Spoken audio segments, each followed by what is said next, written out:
I'm Ronnell Richards, and I'm the Chief Executive Officer at Legacy.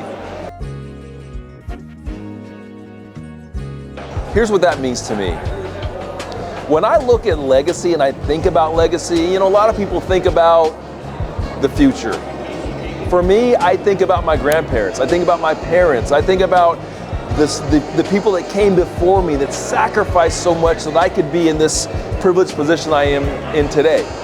So I think in order for us to be as successful as we want to be in the future, we have to start by looking in the past. We got to start by looking at the blueprint that was laid by those folks, the hard work, the sense of community, and taking those things and applying them to our plan for success in the future. So when I think about honoring the past, that's what I'm thinking about. And if we want to be as successful as we can be, we can't get away from those core philosophies and those core commitments to the community.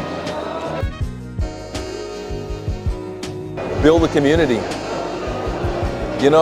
I spent a lot of time being in an army of one. And what I've learned is that when you build a team, when you're part of a team, when you're part of a community, you can get to success a lot faster. So the one thing I might have told myself back in the day is find your people, find your community, and lean in.